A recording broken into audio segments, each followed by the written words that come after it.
Wari Chaphu gi Maikai dagi AKONGCHANBA THOKCHOM tabinabagidmk taramna ookchari. Hauzik lobirasi BASANTI KANGJAM gi KARUBI hairiba wari asigi ani subatangka. Ikhang khanghaudana mabo adumna kaurakpaduda KARUBI su haipet tahaubagum mamaidu sat onthokduna mana takiba khonjel adugi Maikai da yenglai. Adubo kanasu ubadi phangdre. Adudagi KARUBI du achanbada haifet yenglaga asumna haibagum tawri. Ay achanba mapu nang sida lermuko ay muglakini. Asumna haiduna achanbagi masadu phajana amuk thambiramlaga KARUBI du amuk mafam adu thadokduna chenkre. Mahakna chelibadu kanadabu wakatluge khanbagino khangde. Aduga mana sum chalakpa aduda magi matungda mi lakpagi samil amadi adum phangli. Onthoktumni yenglurabasu hekta ude. Aduna KARUBI du amuk khonglei thuna nungsitki mang thana chenkre. Chali matam nangdi lepa leita. Asum tapna lepa leita chaliba nangi gari ki katana tik tik thariba tangi makholda matam mabu yengjaduna chali. Miyoiba ikhoigi punsi khongchatsu ngasi hayeng khaiduna aduga amuksu taibang palsida leiriba thawai panba jiba pumnamaknasu laina khangba ngami. Khairiba amam angal anibu yenglaga numit taba nonganba. Adumna KARUBI na sum chelakpana hausikti numit supungta takre. Mana chelak libadu phanayam di laplibani. Adubo mahaksu taibang miyoiba oiramlabadi aduk lapna chelakbasu ngamlamloi. Sagi mapok oirubana masana lamjelsu yangjabani na ngamlibani. Adugi sumathakta mahaki wakhaldu ma masagi oina khantharuba tawrudre. Achanbagi wakhalda adum khanduna leirabanina soktaba sunaidre.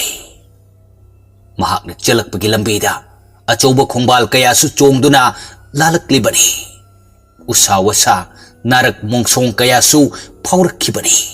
Adubo awaba leikidre. Chokthaba naikidre. Adubo mahakna chelaklibadu hausikti panthungpham yaururabra khangde. Maikai marimak fencing tawraba achoba gate amagi mamangda leptuna bau khongle. Adumna mahakna khonglibadu kanana su tabi kidre. Adubu masu tadadi tahallage khanduna hanjan khongli. Angakpani KARUBI na aduk yamna khongjabadu gate adugi manungda leiriba mi singdu amatta hek tadabra khangde. Kanana su gate adu hangdora kidre. Adudagidi KARUBI du yamna ningba kaina amakasu yamna sangna chingduna kaplaga khongbagi mawongda mangaktu thangatuna khongli. Gate asi amukta hangbiro haibugum. Adugi matungda KARUBI du gate adu kayam wangbagi haiduna mangaktu thangatuna amuk yengi. Adubo mahakna madu landun chongba ngambagi thonadi leitre. Asumna sum mafam aduda koisat chatuna gate adu amuk tangdi hangdok piraklabadi khanduna leiringaida ahingi matam su oirakle. KARUBI na ngaiba yaba ngairabasu hauzik phawba gate adu kana amatana hangdok piraktrabada kari upai tawsige haina wakhal ngaya khali. Masu mafam asida leiribasi leifam khangba nati. Achanbagi manakta chatningbana ngaurabani. Adubo mana lakliba thabak asi mai paktaba yade haiduna angam tanduna leire. Adugi matung KARUBI hausikta wakhal ama lai. Achanbana hinglingagi matamda mabu chenba chongba fanba takpi tambikiba mayamdu mathang magi mamitta uraki. Matam aduda KARUBI du gate aduda mamittuna sangtrik sangna yenglamlaga matung oirapna makhongdu khongkap khara handuna thangdorei aduga mahakki nakong ani duna tari amuksu achanbana momon noklaga karubigi mamangda leplaga asumna lauraga haikibado karu somda asumna haiduna makutu sat thangkalaga 1 2 3 adumna magi nakongna singsinduna tariba achanbagi khonjelduna amukkasu 1 2 3 hek hairakpaga matung handuna thanglamba magi khongthang adu chap leplaga masadu haiphet phibam semlaga get adu tamna amuk khangchen chelsilaga wangna chungkhalaga get adugi manungda sungsinkhre mahakna get adugi manungda hek chungsilakpaga akoibadu hana koyeng yenglai aduga bau bau khonglei mahakna chungsilakliba get asigi manungda leiriba yum asi atei kanagi sunate achanbana pisak piklingaidagi loinaraklaba magi chanaraba marup wanglengi yumdani aduga amaromdana wanglengi imungdi mi yamjadaba imung amakhakni yum aduda leiribasi makhoi mari khaktani aduga yum adugi thabak inkhang taunanaba thamba nupi amaga makhoi manga di lei hairiba miyoi manga asi hausiki oinadi yum aduda makhoi ahum khaktani leiriba karubina thengnagi khanduna lakliba wanglendi hausik mahak yumda leite mahaki apokpa nabana maram oiraga hospital da leiki mahak natana atai kanana su karubi bu masak khangde karubina yum adugi sumang matonda leplaga bau khongbagi khonjal tabada wanglengi mama ibema banu matina taraduna asuk thengla kansida kadaidagi huino khongliba sibu khanduna thongnaudagi haifet chepthaduna yenglei matam aduda karubidu makhogi yum aduda onsilaga khongbadu ubada mapanda amuk thoglai aduga karubisu mi ama thoglakpa ubaduda harauna mamaidu phet hai banumati su hek thoglakpaga asumna hairi karinone asuk thenglabu matamasida karamna gera silanduna chungsilaga aikhoi yumsida changlaiba salun he kadaidagi huino banumatina hairiba wa adu karubisu loina khangi aduna masu wanglen leibra haina hangbadi haitrabanina mamituna imung lomda yenglaga banumatida onsinduna pangkhongda khongi mahakna khonglibadu taibang miyoiba amagumna marol thokna wa ngangba ngamba oiramlabadi khongliba adugi mahutta wahi oina hairaga hanglam gadabani wanglen leibra haida aduga mapalda langibadu tabada wanglengi manau nupa amadi imungduda thabak sunabagi leiriba nupi adusu yauna mapanda tholaktuna karubibu chatlo haina tanba hore matam aduda karubidu wanglendi udabaduda imungda leiramgadra khanduna makhoi mayamna mabu tanthokpa horakpaduda mafam aduda uru leisinduna sum leirambadagi khanghaudana makhoi ahumgi marakta phauraga lisinduna imunglomda chensinkre matam aduda makoisu imungda loina chensilai aduga karubisu hek imungda chensilakpaga yumdugi manungda leiriba ka khudingda changduna wanglen bu thiri adubo imung aduda kanasu leiramdre adudagi amuk karubidu yum adugi mapanda amuk senthorakke taubaga makhoi ahumdu amuk lambi thattuna leiramlei aduna masu thong adu lonsin khrabadi pharak tarani khanduna thong adomda masadu haipet leisilaga makhoi ahumda onsinduna laktuna khongi karubigi matau adu ubada makhoi ahumdusu karubina sungsilaktuna chikkadra khanduna kibasu phauribani adubo wanglengi manau nupaduna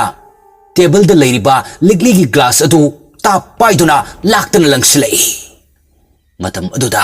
karubidu masadu sat laithoklaga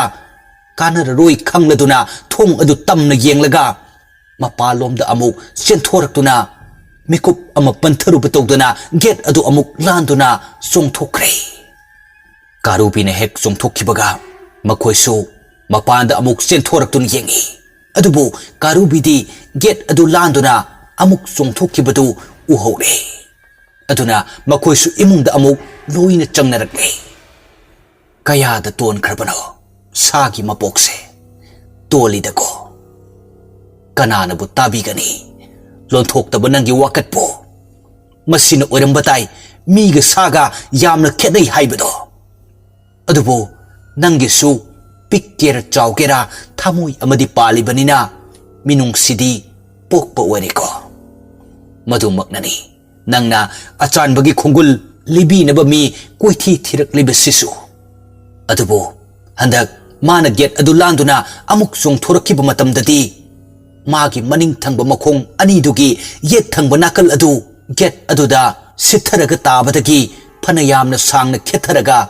यामना थीना सोक्ले मदुदगी थोकलक्लिबा इसिंग अदु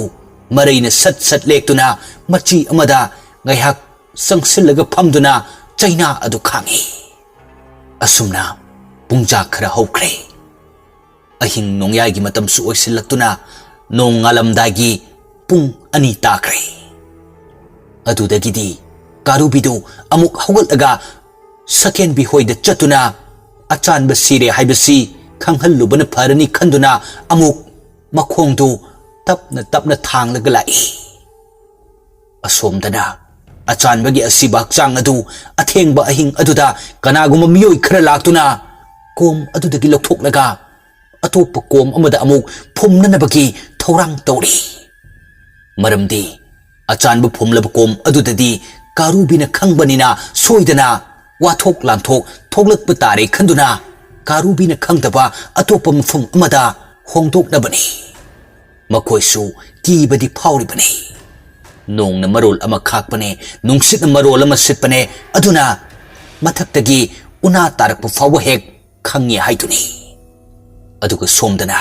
कारुबीदु सकेन बिहोइगी yum यौरक्ले महाकी मयुम ओइरगसु अचानब लैत्रबनिना मिटोप अमगी मयुम कुम खनख्रे अदुना सुमांगदुदा लेपलगा बौ बौ खोंगले असुमना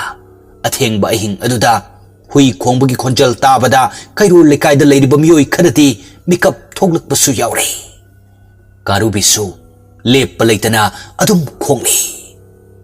सकेन बिसु तार माले हिपलंबदगी हौगतलगा थोंनाव अदु सत हाइदोकलगा सेपथदुना येंगलई मतम अदुदा उरई कारुबीना सुमांगदा लेपलगा मखोगी युम अदुदा ओनसिंदुना लाक लाक्तुना खोंबदो मधु उबद सगेन पी खोइदौ यामना सौगतना थोंनाव अदु सत लोनसिलगा खोंथांदु गम गम थांदुन लाक्लगा थोंसाव अदु हांदोक्तुना मपानदा थोगलई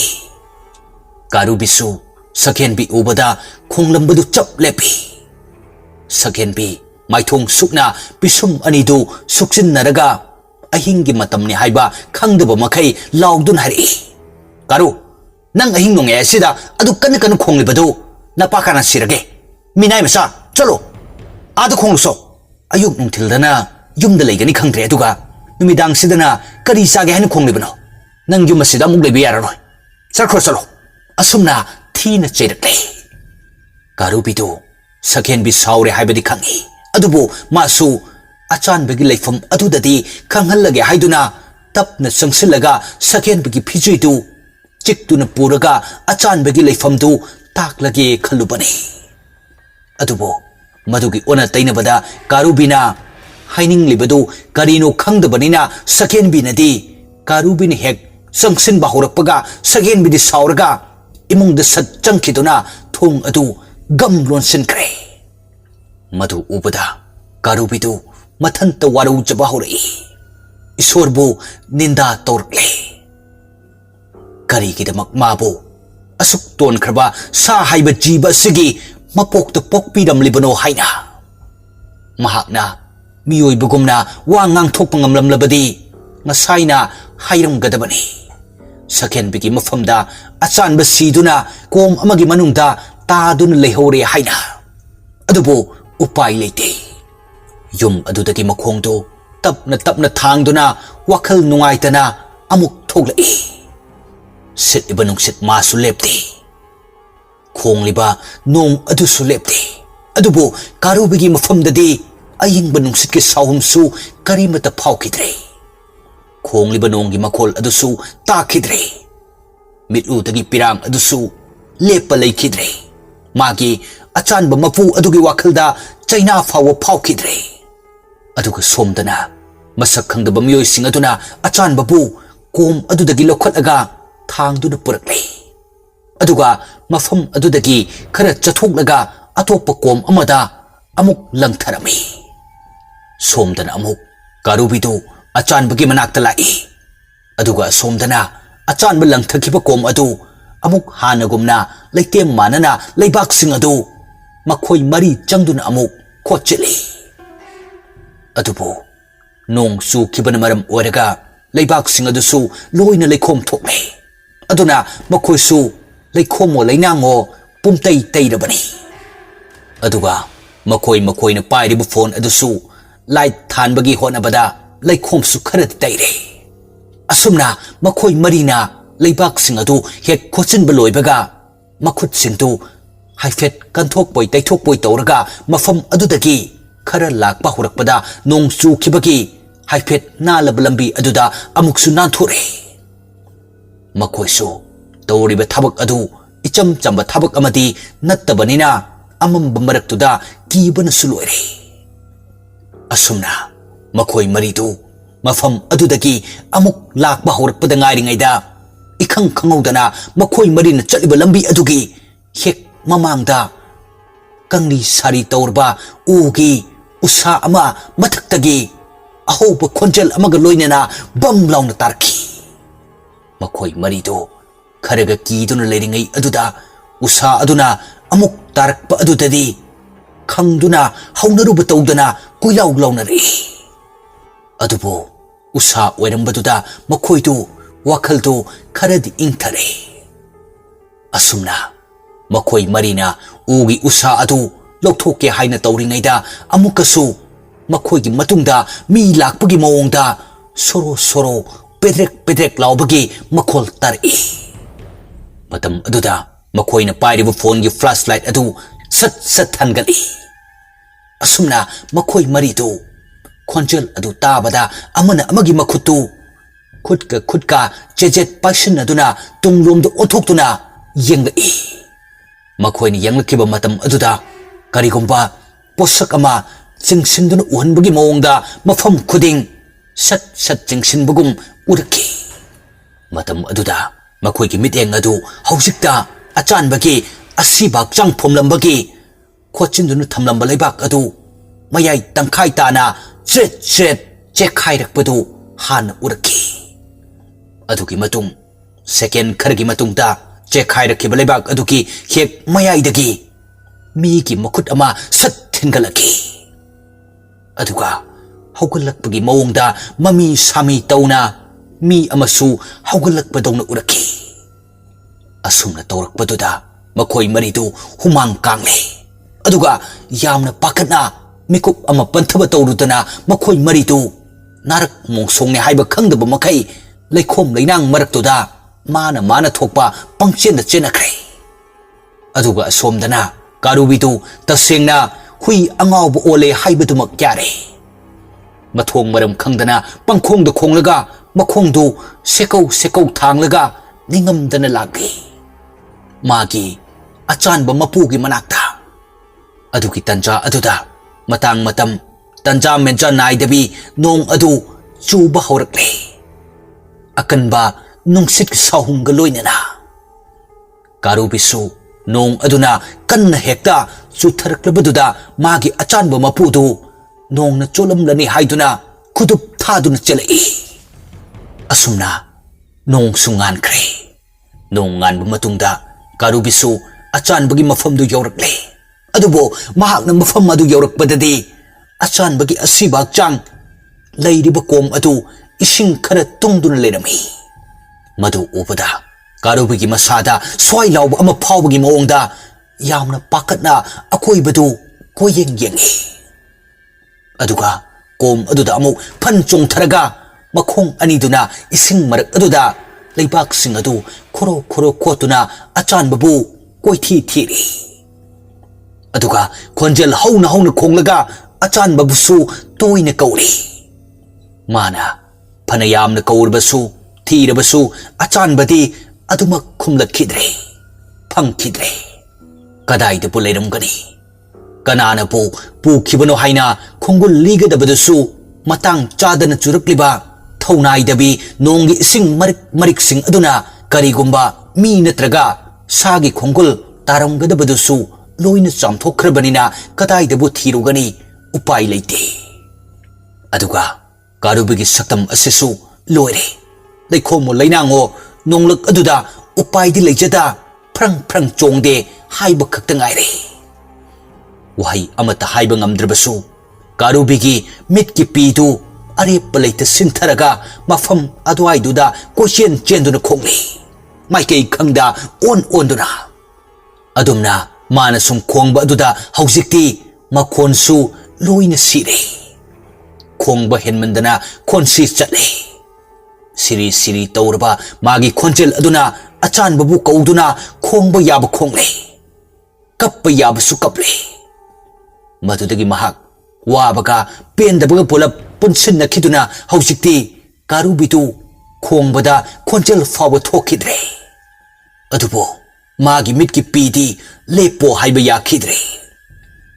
asumna ngayaki matung churamba nong adusu amuk lepkre adumna sum leirambadagi ahing ama ani tumdrabanina wara male mafam aduda kunduna leirambadagi madi adum tumthakre mahakna adumna tumlingegi matamda magi manakta achanbadu leptuna milu anida pirang ihauna tapna kaujai karu adubo karubidi tasengna tumlibanina tadre achanbadu amukkasu kauduna yengi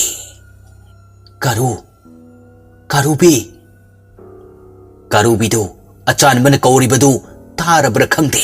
masadu haifet lengbagum tawrei adubo magi mamangna mahara khangdre achanbana magi mamangda leptuna leibadu urei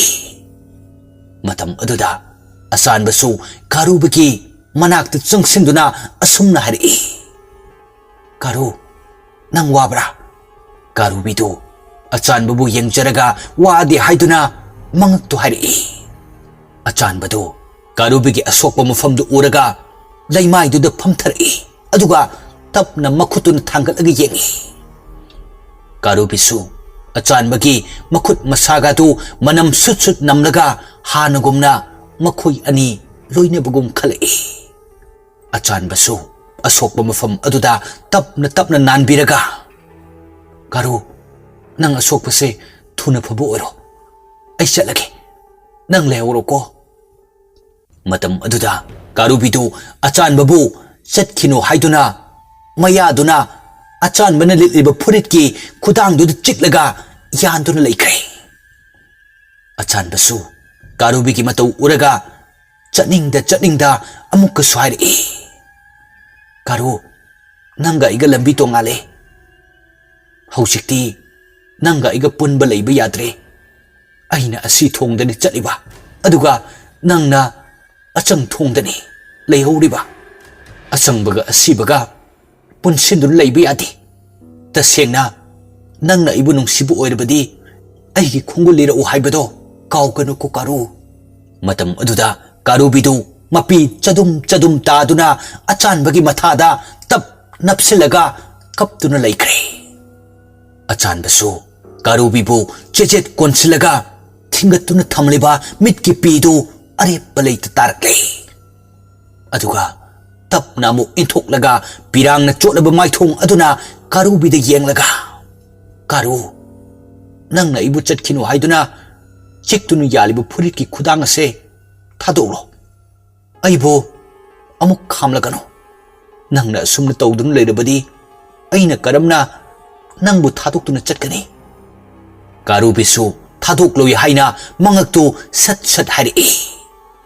matam aduda achanbadu karubibu khangin inthoklaga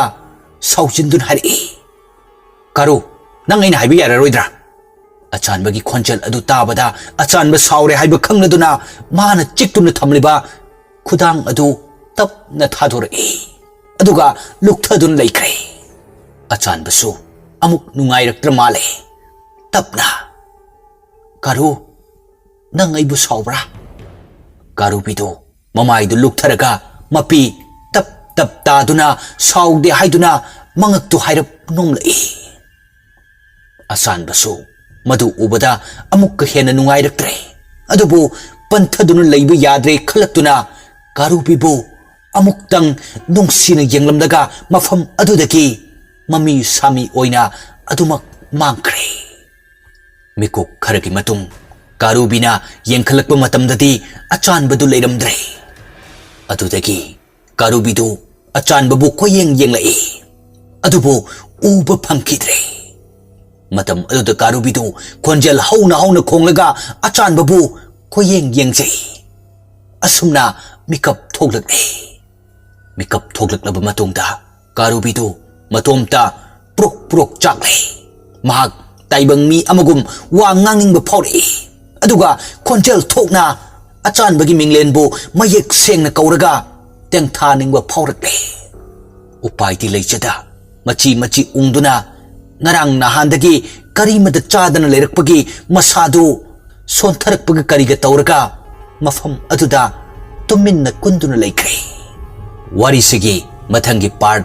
ngai minasi